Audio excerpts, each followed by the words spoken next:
Oi, gente. Boa noite, a paz do Senhor. Vim aqui rapidinho, né, trazendo a palavra de Deus para os nossos corações. Aleluia.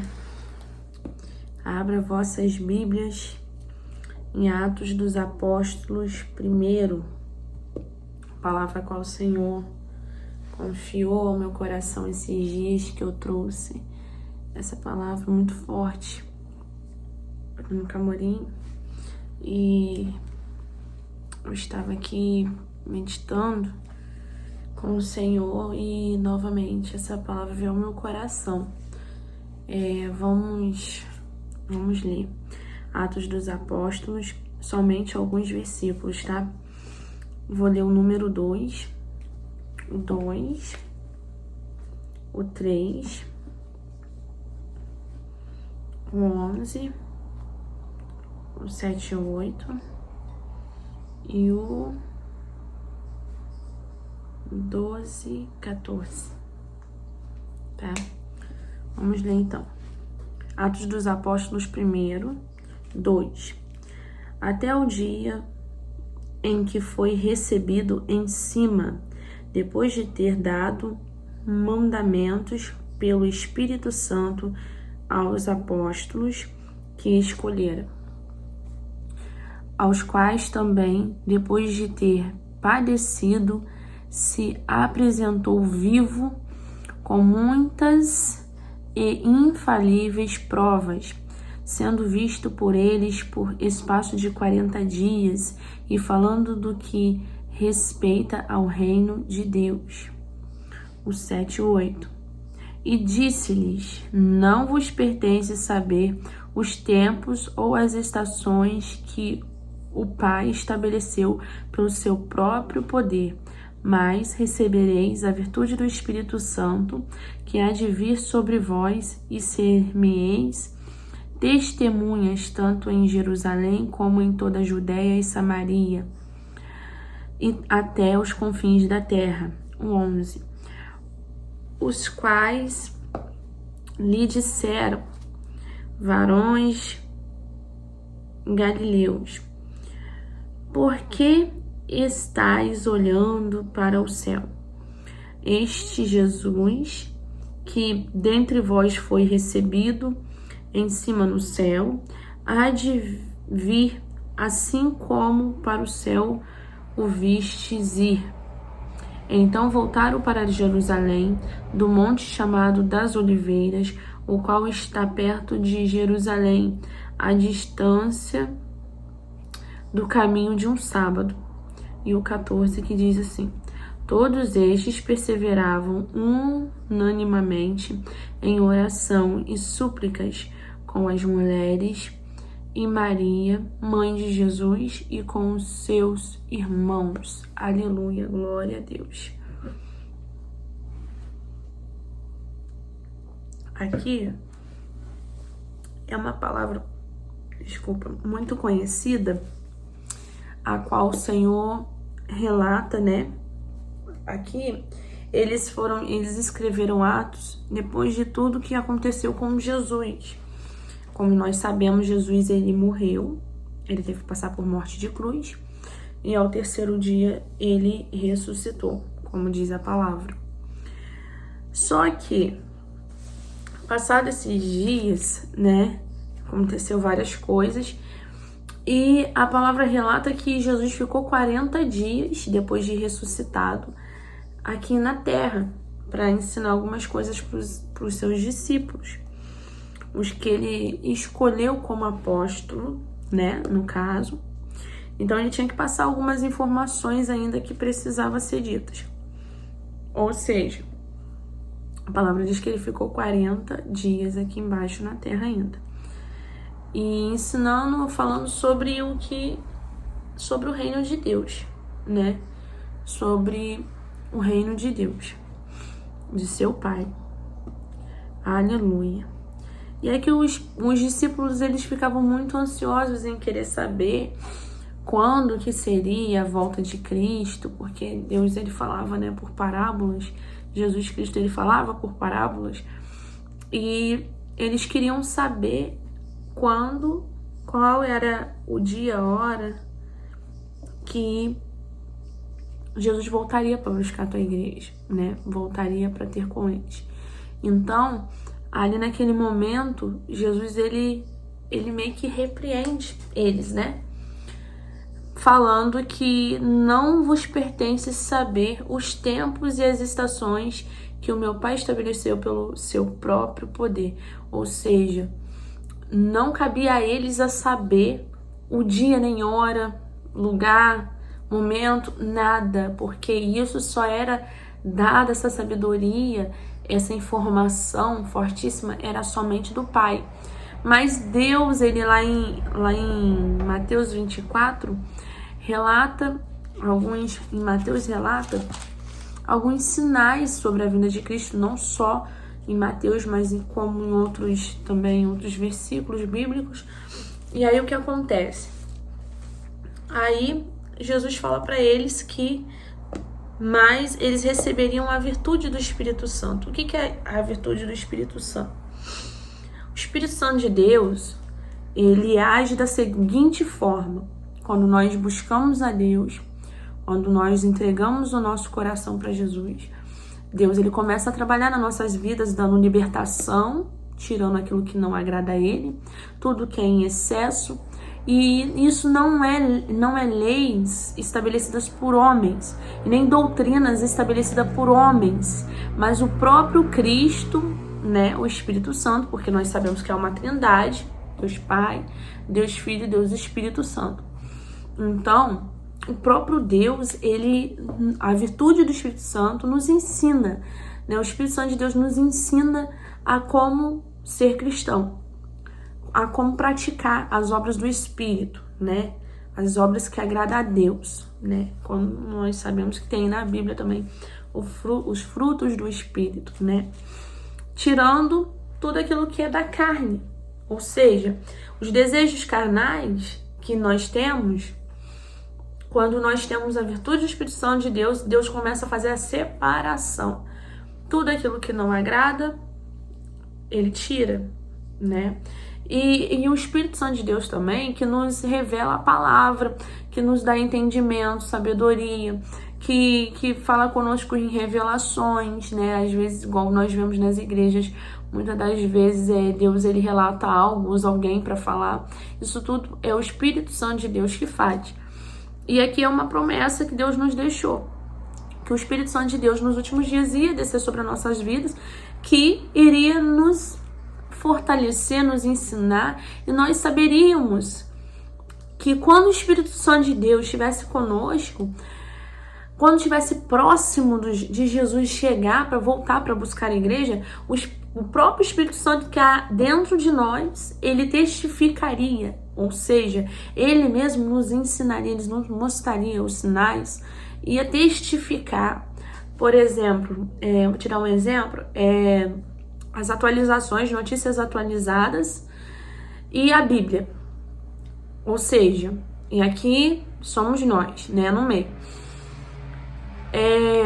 Quando nós conhecemos a Bíblia, a palavra de Deus, os mandamentos, as profecias, quando nós estudamos a palavra, nós vemos as atualidades, né, as notícias atualizadas, o que tem acontecido no mundo. Então, o Espírito Santo de Deus, que está dentro de nós, começa a comparar. E aí você começa a ficar ciente que está próximo à vinda de Cristo para buscar a sua igreja. E aí, Jesus, ele bate na outra tecla aqui que Deus falou para mim bater nessa tecla. É quando Jesus termina de dar os ensinamentos ali para eles, para os discípulos, né? A qual o Senhor escolheu. E quando eles começam, e quando Jesus começa a subir aos céus, né? Porque ali ele tá indo para perto do Pai, tá indo voltar para o Pai, o Espírito de Deus, o corpo transladado, um corpo ressurreto, mudado. E aí ele tá subindo para o Pai. E aí quando ele vai subindo, os discípulos eles ficam olhando. Creio eu que muitos deles devem ter chorado naquele momento, né?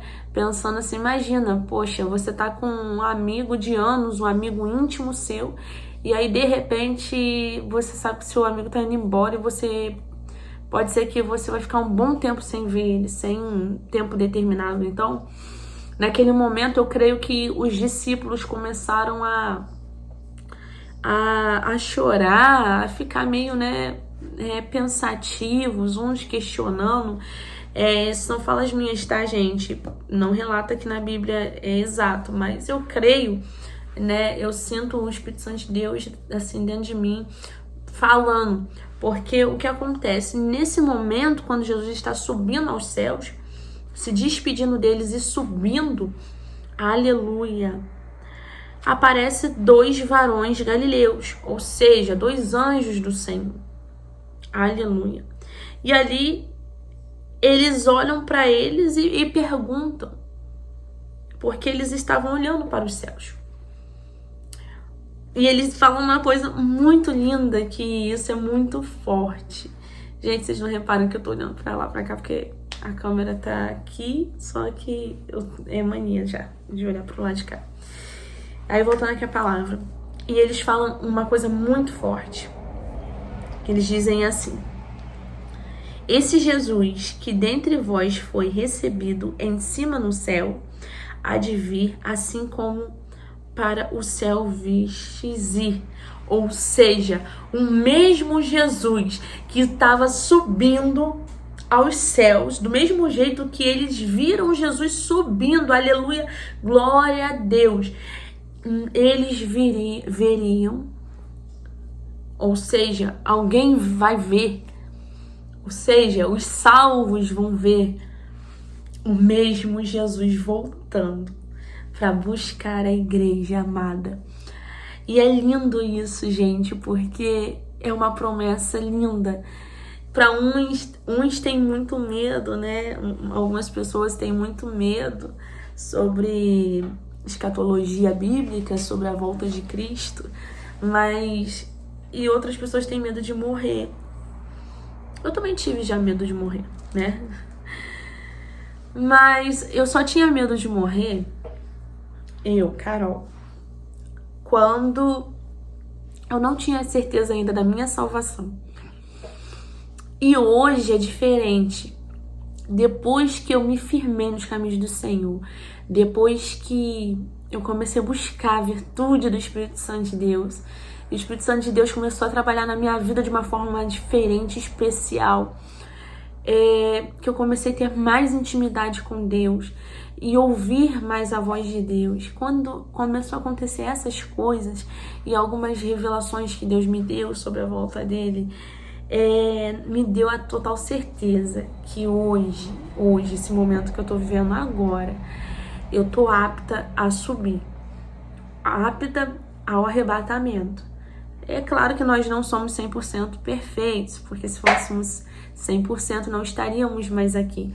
Mas eu tenho certeza, dentro de mim, arde, ferve dentro de mim, a certeza de que se Jesus voltar hoje, eu vou subir com ele. E eu acho que isso é muito importante para a vida de um cristão. Porque muitas das vezes a gente está anos dentro da igreja, mas a gente não tem a certeza da nossa salvação. Eu falo isso porque eu fui criada dentro da igreja, né? Teve um período de tempo que me afastei dos caminhos do Senhor, mas às vezes quando eu estava dentro da igreja mesmo, né? Quando eu me converti, passou um certo tempinho, eu não tinha certeza ainda da minha salvação. Então, eu temia, né? A vinda de Cristo. Não vou dizer assim, eu não tenho medo de morrer, tal. Não eu não penso nisso. Eu sinto dentro de mim como se eu fosse passar pelo arrebatamento da igreja. Deus já me testificou 3 vezes já, agora há poucos dias, e fora as revelações que Deus me deu quando eu era criança. Então eu tenho quase certeza que eu irei passar pelo arrebatamento. E mesmo se eu não passar, porque os tempos não cabe a nós sabermos, e não cabe a nós sabermos se vamos morrer ou se não, né? Porque Deus, o Pai, Ele sabe de todas as coisas. E Às vezes o homem, ele quer ser mais do que Deus. Ele quer descobrir como que tem que ser e tal. E isso cabe a Deus saber, né? Mas, enfim. Mas mesmo se eu tiver que passar pela morte, é assim, a gente, né, fica bem apreensivo. Será que vai doer pra morrer e tal? Mas hoje eu tenho a certeza, total certeza, que se eu vier morrer hoje, eu irei pro céu. E assim, a cada dia que passa, quanto mais vai passando o tempo, as notícias que vão chegando, mais eu fico feliz, porque eu me sinto mais próxima de Deus. Eu me sinto mais pertinho do Pai. E, gente, Deus, Ele é lindo. Ele é lindo, lindo, lindo, lindo. Eu falando assim, às vezes as pessoas nunca vão entender. As pessoas olham pra mim hoje, muitos falam, Carol, você mudou, você mudou. Mas, gente, isso é virtude do Espírito Santo de Deus, não é de mim. É coisa celeste mesmo, é dos céus, porque nós não somos nada, nós não podemos nada. Mas quando nós nos entregamos ao Senhor e nós disponibilizamos a fazer a vontade dele, não nossa, porque Jesus, quando ele veio à Terra, ele ensinou a gente isso. Ele falava o tempo todo, ele era o próprio Deus, mas ele falava o tempo todo, batia muito nessa tecla que eu vim para fazer a vontade do Pai, não a minha. O que ele queria dizer com isso? Ele queria nos ensinar que nós também estamos nessa terra para fazer a vontade de Deus, não a nossa própria vontade. Porque se fosse pela nossa própria vontade, nós não estaríamos servindo a Deus, não estaríamos fazendo o certo, buscando o certo, né? Porque muitas das vezes queremos fazer o certo, mas fazemos errado. Como eu falei, não somos 100%. E Deus, ele nos ensinou isso. E hoje eu vivo isso, nós vemos isso, né, nas igrejas, e eu vivo isso. Geralmente quando alguém é chamado para o ministério, seja lá qual for, de levita, de pregador, não sei, né, de missionário, fazer obra, né, missão. Quando nós fomos chamados, aleluia, a nossa vida, a gente sabe que não é nossa. Até o nosso corpo, a nossa vontade, o nosso querer, a gente não se manda, na verdade, né? O Espírito Santo de Deus nos conduz a fazer um ministério que Ele quer. Ou seja, a fazer a obra que Ele quer, o que Ele estabeleceu para tua vida, para minha vida. Então não adianta a gente querer correr, fugir da presença de Deus, porque Ele nos cerca de todos os lados. E aqui o que me chama a atenção também é que eles voltando para o texto, eles voltam para Jerusalém do monte chamado Oliveiras, né? Um monte muito conhecido em Israel, né? O qual está perto de Jerusalém, a distância do caminho de um sábado, ou seja, eles os discípulos voltam para Jerusalém, perto do monte, né? Chamado Oliveiras, ali para aqueles lugares ali. E eles se encontram, ficam ali juntos no cenáculo, né? Como diz aqui, ó. Subiram ao cenáculo, onde habitavam Pedro e Tiago, João e André, Filipe e Tomé, Bartolomeu e Mateus, Tiago, filho de Alfeu, Simão, o Zelote, Judas, filho de Tiago. Ou seja, esses homens já estavam lá, eles foram para lá. Os outros discípulos se reuniram. E o que me chama a atenção nessa passagem do 14 diz assim: todos estes perseveravam unanimemente em oração e súplicas com as mulheres, e Maria, mãe de Jesus, e com seus irmãos. Ou seja, Jesus Cristo, ele chamava, né, os discípulos, os apóstolos, de irmãos, né? E o que é irmão? Irmão é um grau parentesco muito perto, né? Jesus, ele poderia não ser ali, ele um homem em carne, ter o sangue de cada um, né? A árvore genealógica, aquela árvore lá que a gente aprende na escola, genealógica, uma coisa assim. Então, mas ele era de consideração. Ele considerava eles como irmãos, com um grau muito parentesco, muito próximo, né? E um irmão é um irmão, né, gente? Um irmão é próximo demais.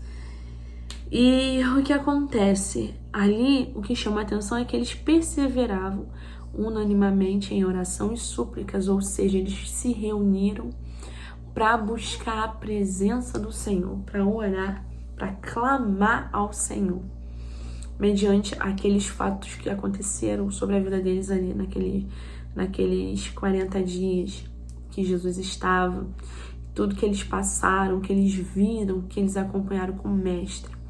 Então, gente, isso ensina a gente que, mediante a situação que nós estamos vivendo, né, nós não sabemos se vão fechar as igrejas ou não, os templos religiosos em si, né, porque ameaças são grandes, mas nós, como cristãos, como servos do Senhor, do Deus Altíssimo, do Deus de Israel, nós temos que orar e suplicar ao Senhor, clamar ao Senhor, né?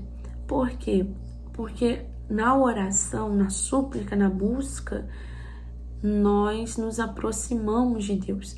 Então nós nos fortalecemos mediante a oração, porque você está mais próximo, porque você só, em um relacionamento, você só consegue ter intimidade através de conversa. Então você precisa se aproximar de Deus, você precisa orar, você precisa clamar ao Senhor, você precisa ler a palavra para você conhecer a Deus. Não é simplesmente você ir numa igreja ou escutar alguém falando, mas você tem que buscar essa intimidade sozinho, você e ele. Por isso que a palavra diz que entra pro teu quarto, fecha a porta e ajoelha e ora, fala com o Senhor, entendeu? E ali você vai buscar uma intimidade maior com ele. Não é questão de... Sabe por quê? Eu vou te explicar. Tem momentos na nossa vida que o próprio Deus, ele vai querer ter uma intimidade com você sozinho. Então ele vai te levar para alguns lugares, pode ser que ele te leve para outra cidade, ou que ele vai te levar por um caminho mais longo, mais difícil, para que você venha buscá-lo em oração. Por quê? Vou te dar um exemplo. Quando eu estava passando um dos piores momentos da minha vida, que eu estava praticamente com depressão, já estava afastada, sabe? Afastada dos caminhos do Senhor.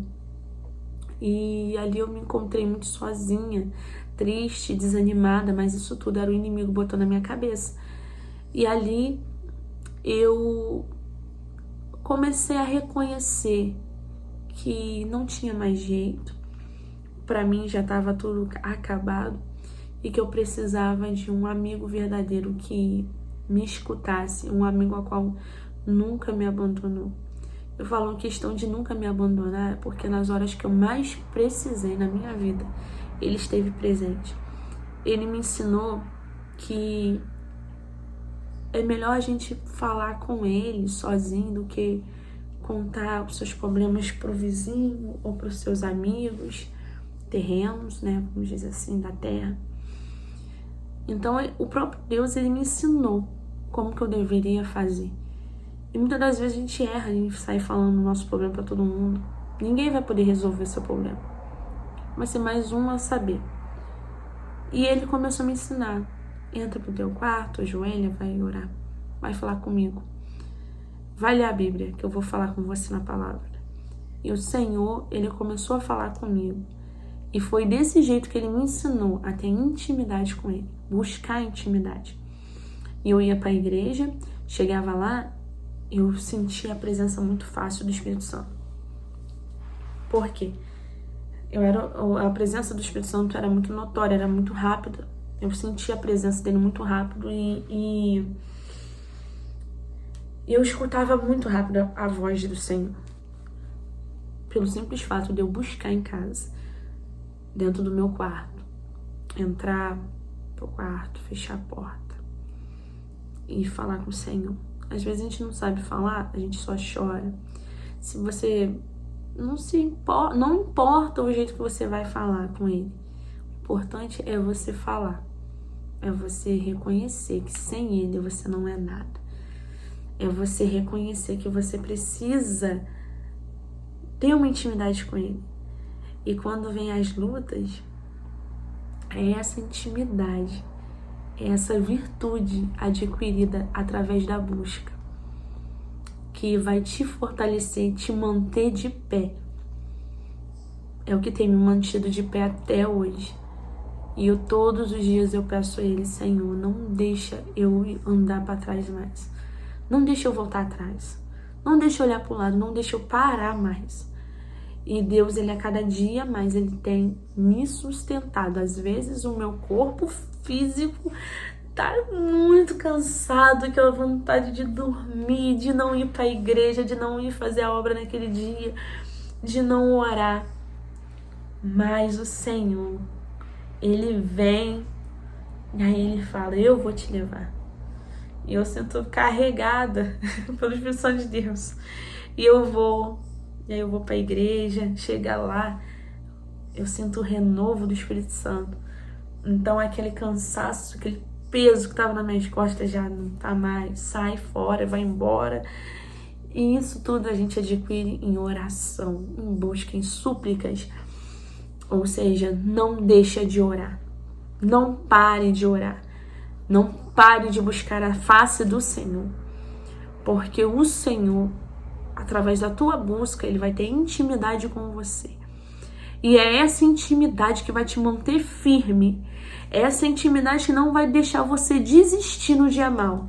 É essa intimidade que você vai ter com o Senhor que vai te ajudar a passar por pandemia, por doença, por percas na família, porque na fome, na escassez, na bonança também, é essa intimidade do Senhor, do céu, que vai vir sobre a tua vida. É isso que vai te manter de pé e firme, porque os dias são maus. Cada dia que passa, pior vai ficando mais triste, a gente vai ficando mais aflito. Mas, através da nossa busca, da nossa intimidade com Cristo, é que nós vamos ficar de pé, nós vamos aguentar, nós iremos aguentar. Então é essa palavra que eu deixo para você nesta noite, a qual o Senhor nos deu. E como os varões galileus falaram, esse mesmo Jesus que subiu, que eles viram subir, é o mesmo que vai voltar. E Ele tá muito perto de voltar, gente. Ele tá muito perto de voltar para vir buscar a tua igreja. É a promessa que nós esperamos. Esse mundo, eu sei que tem muitas coisas boas nesse mundo, como tem também ruins, mas no céu, o céu é maravilhoso. Vai ser muito melhor do que aqui, porque a Bíblia diz que não vai ter dor, não vai ter choro, não vai ter mais luto. É só vida, porque Jesus é vida. E quem crê em Deus, em Jesus, quem entrega a vida para Jesus, vai ter vida eterna. Esse sofrimento acaba. Mesmo que as pessoas falem isso é mentira. Porque vai para a morte, quando passa pela morte, morreu, acabou. Então outros falam em reencarnação. Não existe reencarnação. Existe vida eterna. Aleluia! Não existe reencarnação. Existe vida eterna. E vida eterna nós só temos ao lado de Jesus, porque Ele é a própria vida. Porque quando Ele morreu, aleluia, glória a Deus, e ressuscitou, Ele mostrou que Ele venceu a morte, o inferno, o pecado. Não há mais nada, nada é maior do que o nosso Deus. E nós aguardamos essa promessa. Fica com essa palavra e aguarde no Senhor, porque está próximo dele voltar para buscar a tua igreja. Essa é a nossa esperança. Que esses dias de choro, esses dias de luta, de sofrimento, vai acabar. Vai acabar. Breve vem o Senhor Jesus. Maranata, ora vem o Senhor Jesus. Fica com essa palavra de bênção pra tua vida. Beijinhos, boa noite. Continuem orando por mim, pela minha família, pela minha casa. Eu sou carente de oração. Oração e ação é a chave da vitória. Oração é a chave que abre a porta do céu para descer a bênção nas nossas vidas. E fica aí com essa palavra, gente. Tchau, tchau. Boa noite.